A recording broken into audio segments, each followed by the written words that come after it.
Project Motor Racing is set to release next week, so let me take you through everything that we know about it so far. And when I mean so far, I really do mean so far. They are constantly updating us on new information and revealing new stuff almost every day up to launch. So by the time this video comes out, it might be slightly out of date, but this should be the bulk of what you need to know about the game. So it is an upcoming sim racing title. It's developed by Straight Force Studios, and Straight Force Studios kind of compromises of former Slightly Mad Studios developers, aka the guys behind Project Cars. It's been published by Giant Software, utilizing the Giant's Engine 10 as well as their own physics Hadron Engine. I'll talk about that later.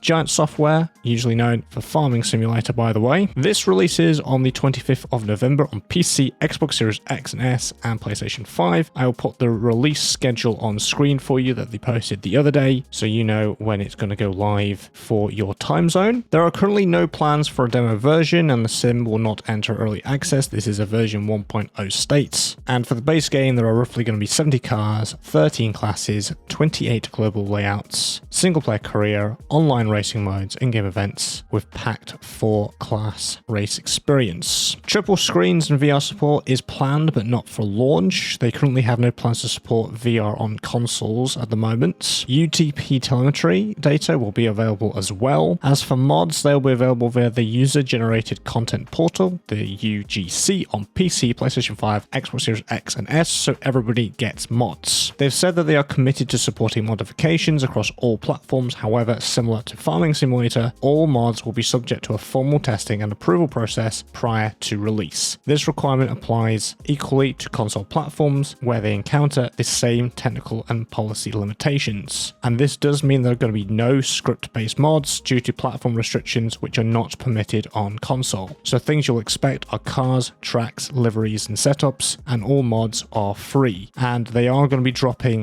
one mod on day one, which is the Praga Bohema mod. Also at launch, there are only going to be standing starts. Rolling starts will be added post-launch, and it will have cross-play multiplayer across all platforms. Custom lobbies are also present to allow users to host their own races, and scoring is up to the discretion of whoever sets these up, so these will be perfect for league organizers. And a permanent internet connection is not required to play through career mode and other offline modes. I want to talk about editions next. So there are 2 editions at launch. There are standard and a year 1 bundle. The standard is £52.99. I'll put conversions of other currencies on screen for you. And the year 1 bundle is £79.99. So you will save 30% on the year 1 pass when you get the bundle. And there's also a GTE Decade Pack is a pre-order bonus as well. I will talk about what's included in that when I get to the cars and the car list. But what is in that year 1 season pass? So there is a Group 5 Revival Pack available day 1. Again, I'll talk about that when I get to the cars, as that is a car pack.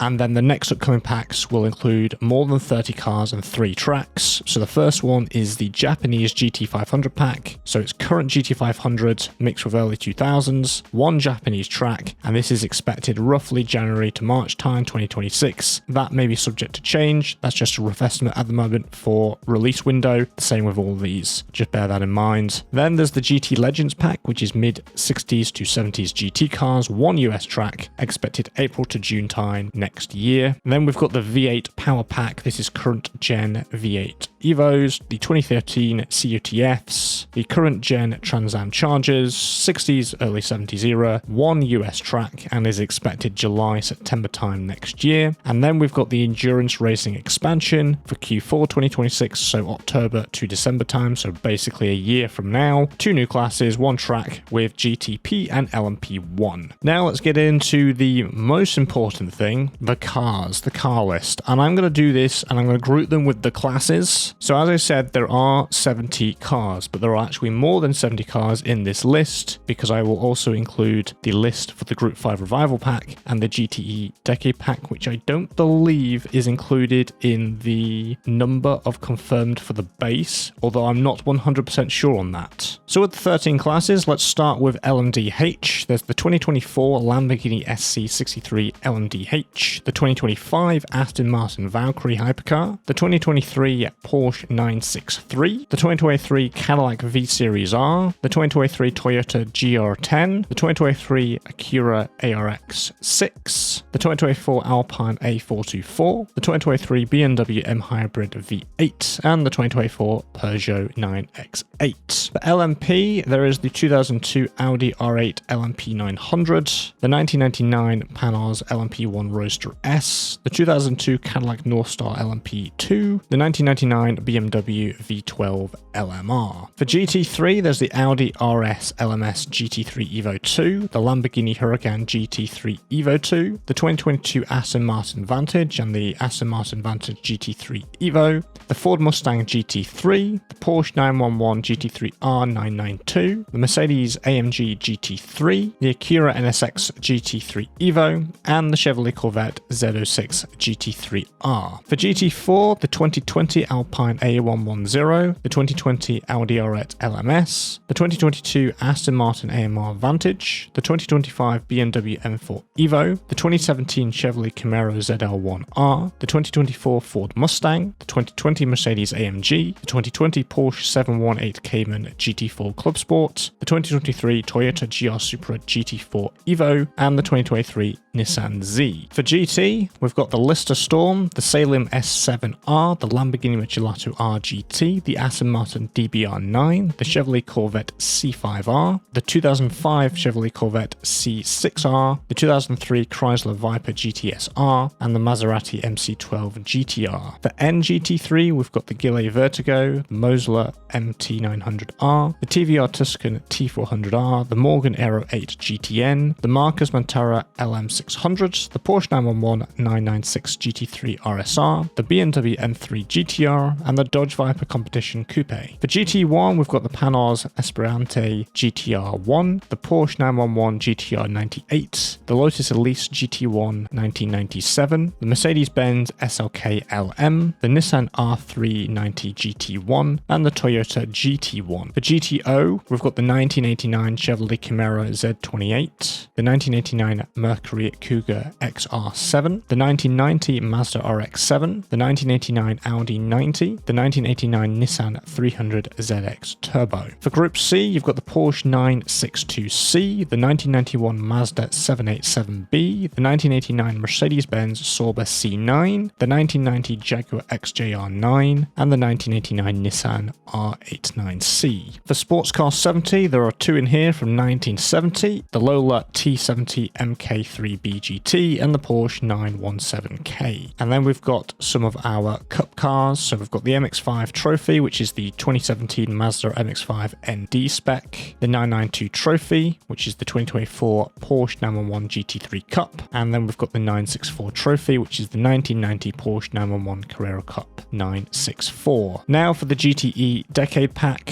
which is a pre-order bonus, you've got the 2020 Aston Martin AMR Vantage GTE, the 2020 BMW M8 GTE, the 2017 Chevrolet Corvette C7R, the 2020 Chevrolet Corvette C8R, the 2017 Ford GT LM, the 2020 Porsche 911 RSR, and the 2014 Dodge SRT Viper GTS-R. And then the Group 5 Revival Pack DLC, available day 1, and that has the 1980 Ford Capri Zac Speed, the 1982 Nissan Skyline Super Silhouette, the 1979 Porsche 93580, the 1982 Nissan 280ZX GTX, and the 1978 BMW 320 Turbo. So you've got quite the variety of cars there. You may notice there is one major manufacturer missing, Ferrari. It appears PMR does not have the license for Ferrari at this current time. That's all speculation, of course. We don't know what's gone on with licensing or agreements, etc. But moving on to the tracks. So as previously stated, there are 28 total layouts, but there are 18 tracks. So we've got Zolder, Spa, Nürburgring Nordschleife, Nürburgring 24 Hours, the Nürburgring GP Streak with the Grand Prix and the Sprint layout. We've got Northampton, which suspiciously looks like Silverstone with the full Old Pit and International layouts. We've got San Marino, which suspiciously looks like a Mola. We've got Derby, which suspiciously looks like Donington Park. We've also got Spielberg, which looks suspiciously like Red Bull Ring with the Grand Prix and National layouts. We've also got Brianza, which looks suspiciously like Monza. Then we've got Lime Rock Park with full circuit, West Chicane and South Chicane layouts. We've got the Canadian Tire Motorsport Park,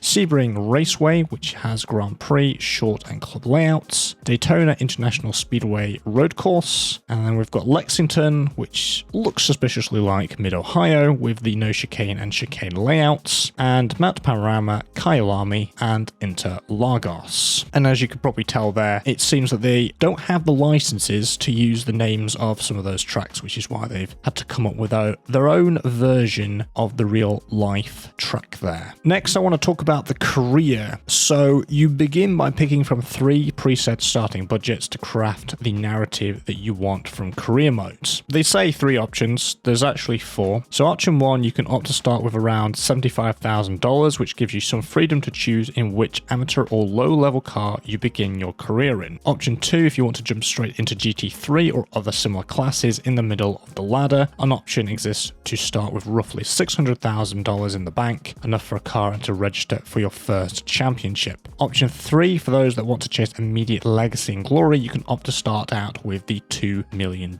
mark. And then there's the 4th option, the one where you run your historics program with an absurd amount of money. They've not actually mentioned how much money that is, just obviously more than 2 million. And these starting budgets have been carefully determined to ensure there's no outright surplus of cash, and you'll have just enough to get you off the ground and into the first championship at different points on the ladder. And each championship has an entry fee, and each individual race has an individual travel fee to simulate, as well as damage repairs. So if you set your team's home region to, say, North America, you'll receive a discount when signing up for North American championships, traveling to North American races, and buying North American cars. And all championships in the game are structured to pay based on their real world stature. That being said, it might not be the best option, as starting your team in, say, Asia, for example, to run the Asian GT3 Championship might look affordable at first, but Asia is not really known for the GT3 scene, so the payout might not be worth it. But if you save up enough, and you can offset this problem by moving to a different region, or whether you're trying to find the optimal path through your career or roleplay with your own backstory, PMR gives you the tools to do that. As for sponsorships, you get to pick your sponsorship profile or model from 8 different archetypes at the beginning of each season. So here are some examples. So you can opt for a guaranteed flat fee for every race, a safe bet if you want your financials to remain predictable. You can try your hand at something a little bit more spicier with a higher flat fee if you finish on the podium, and your sponsor can exclusively cover damage repairs or entry fee operational costs. Career also has an authentic mode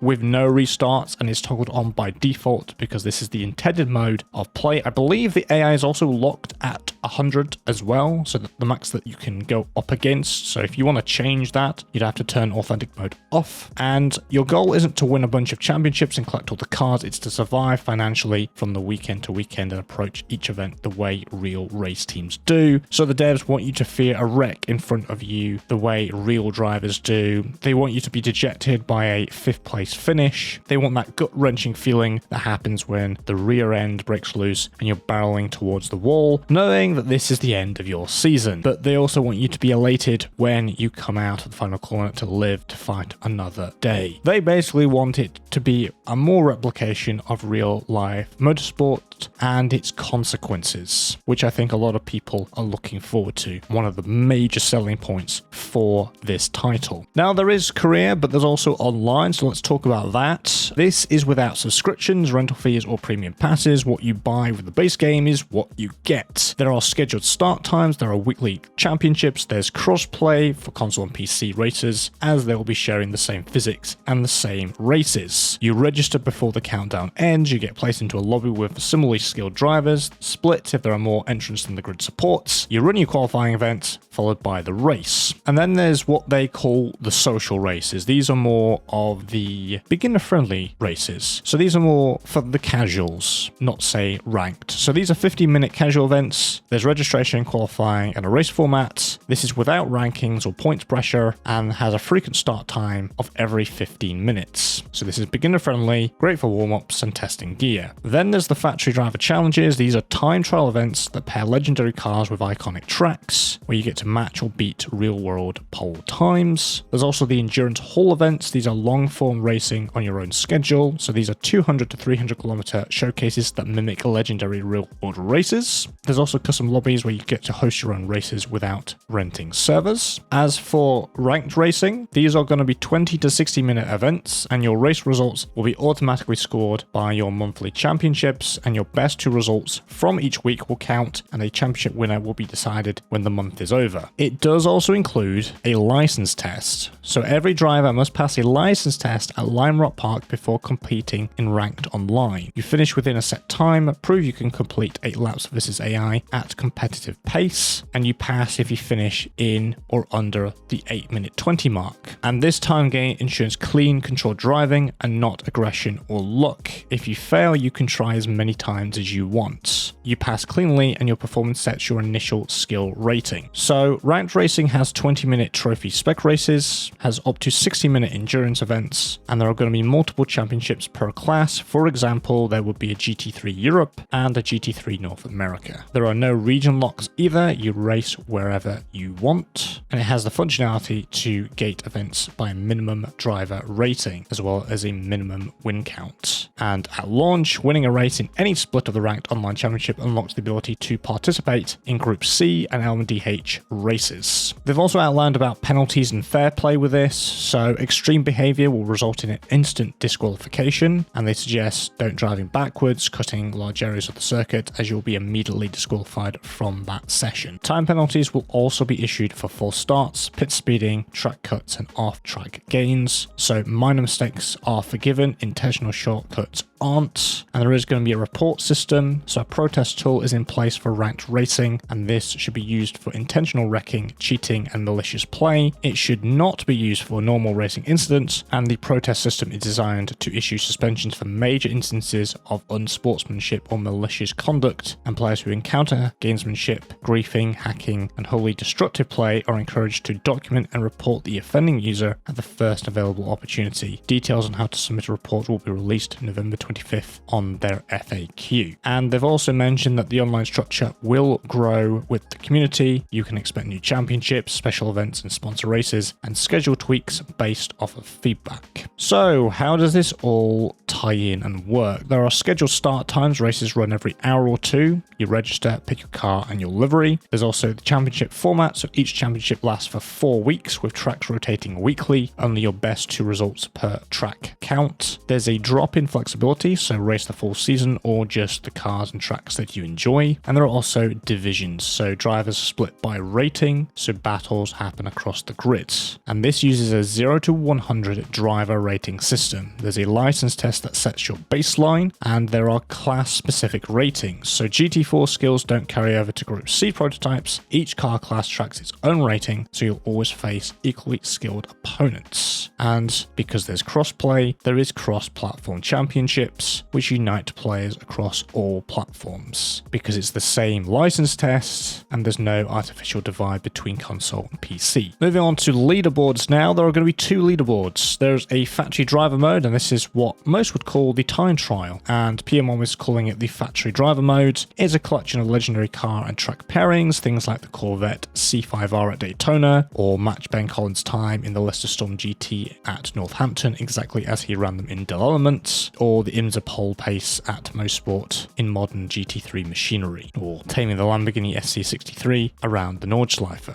And new challenges will be added regularly, and there's no fear of missing out challenges here, no disappearing content. The second leaderboard is what they call the Endurance Hall. So this is asynchronous endurance battles with 150, 200, and even 300 kilometer events, and sometimes replicating real world events, sometimes bringing together a wish list of track class combos. And this is where you get to race your friends without having to be online together, where you get to compare times and strategy. Moving on to specifically for PC players, I want to talk about the system requirements. So they have mentioned that these system requirements can't cover all possible system configurations, so issues could occur that influence the functionality in some cases. For minimum, for processor, for Intel, you've got the i7-8700. For AMD, it's the Ryzen 5 2600. So you're looking at a 6-core or more processor, 16GB of RAM, and an RTX 2060 for graphics card, and for AMD, an RX 580, so a 6GB 2GB VRAM card or more, with 50GB of storage, obviously of a minimum and recommended. The recommended processor for Intel, an i7-9700, for AMD, a Ryzen 7 3800, so an 8-core or more processor, 24GB of RAM, and for graphics for Nvidia, an RTX 3070, and for AMD, an RX 6800, so a 8GB VRAM card or more. Now I want to talk about some of their technology that they've discussed behind the game. So it's obviously running on Giant's Engine 10, but they've also created something specific for Project Motor Racing, which is the Hadron Engine. And the Hadron is the new modular vehicle dynamics platform developed specifically from the ground up for this title. And this is a first principle physics engine which delivers unmatched handling realism at 720 Hz.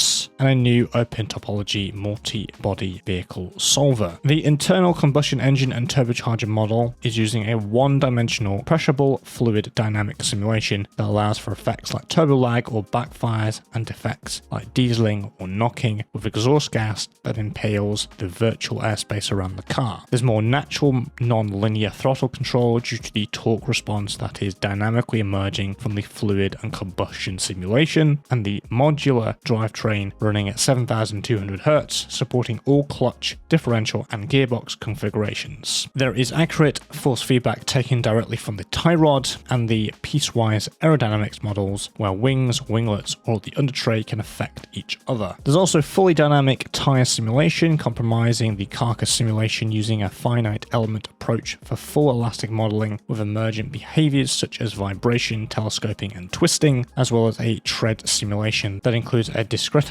2D contact patch running at up to 10,000 Hz, featuring tread channels for realistic water handling and aquaplaning, and simulated steering rack used for reporting force feedback provides a detailed and nuanced handling feel for the driver. And then finally, let's talk about the other technology that's going to be used in Project Motor Racing, which is True to Track, which you've probably heard them mention and seen in promotional content, but this is a tile-based surface evolution system that simulates how a track changes over time due to rain and tire activity. It models fluid behavior, so water puddles, drainage, and evaporation, and rubber dynamics, so rubber deposition that increases grip, and rubber marbles that reduce grip. And it also runs primarily on the GPU for high performance and serves as a single authoritative source of truth for other subsystems such as physics, AI, and rendering. So True to Track partitions the world into regular square tiles, with each tile covering roughly 10 meters squared, and every tile is subdivided into many samples, each sample covering around 7 centimeters squared. So each sample stores a dynamic state, so that's water depth, rubber amount, and marbles amounts. And then there's the static state, which is material parameters that describe how the sample responds to water and rubber, so flow, conductance, drainage speed, and evaporation rate. There's also water simulation, which uses a pipe network model to simulate the water movement between neighboring samples. So the core concept is each sample is a node with a current water height depth. Adjacent samples are connected by virtual pipes, and the flow occurs based on height difference and per sample conductance. And the model runs in discrete time steps and updates water exchange between neighbors. And the resulting behavior is puddles form naturally where geometry or material properties trap water. Water spreads across neighbors, deeper pools, accumulate via flows, and when the rain stops, evaporation and drainage gradually remove water and shrink puddles. For tires, when a tire contacts the track, telemetry supplies per tire data, so position, slip, contact patch area, tire wear, speed, etc., and it consumes this data and applies local updates to the samples under the tire contact. So the primary effects to the rubber deposition increases the grip along the racing line, and water removal, a tire moving across a wet surface wipes a fraction of the water from contacted samples. Now for marbles.